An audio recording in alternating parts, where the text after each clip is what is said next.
حضرت موسیٰ علیہ السلام نے اللہ تعالیٰ سے سوال کیا، اے میرے خدا، تو لوگوں کو پیدا کرتا ہے اور پھر مار دیتا ہے، اس میں تیری کیا حکمت ہے؟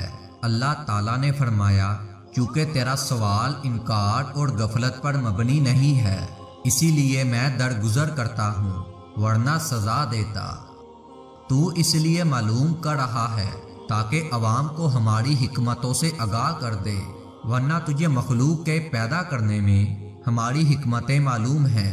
سوال علم کے منافی نہیں ہے، کسی چیز کے بارے میں سوال آدھا علم ہوتا ہے، اگرچہ تو اس سے واقف ہے، لیکن تو چاہتا ہے کہ عوام بھی اس سے آگاہ ہو جائے۔ کسی چیز کا علم ہو جانے کے بعد ہی اس کے بارے میں سوال جواب ہو سکتا ہے۔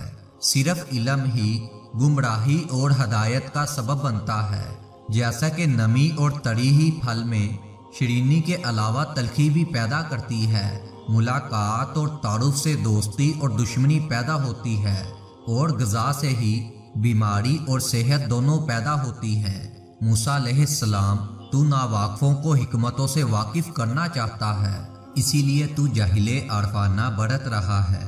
ہم بھی اس کے علم سے انجان بن کر اس کا جواب دیتے ہیں۔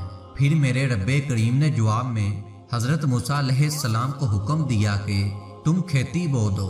جب کھیتی تیار ہو گئی تو انہیں اسے کاٹنے کا حکم دیا، اور کٹنے کے بعد حضرت موسیٰ علیہ السلام سے پوچھا، تو نے خود کھیتی بوئی، اسے کیوں کاٹ ڈالا؟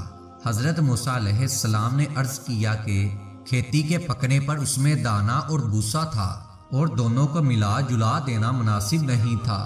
حکمت کا تقاضا یہی تھا کہ دونوں کو الگ الگ کر دیا جائے۔ حضرت حق تعالیٰ نے پوچھا کہ یہ عقل تم نے کہاں سے حاصل کی؟ حضرت موسیٰ علیہ السلام نے کہا، یہ دانش اور عقل آپ کی عطا کردہ ہے۔ تو جواب میں میرے رب کائنات نے فرمایا، پھر یہ دانش مجھ میں کیوں نہ ہوگی؟ دیکھو کہ انسانوں کی روحیں دو قسم کی ہیں، ایک پاک اور دوسری ناپاک۔ سب انسانی جسم ایک رتبے کے نہیں ہیں، کسی جسم میں موتی جیسی روح ہے اور کسی میں کنچ کی پوت کی طرح ہے۔ ان روحوں کو بھی اس طرح ایک دوسرے سے علیحدہ کر دینا مناسب ہے، جس طرح دانے کو بوسے سے، تاکہ نیک روحیں جنت میں چلی جائیں اور بری دوزخ میں چلی جائیں۔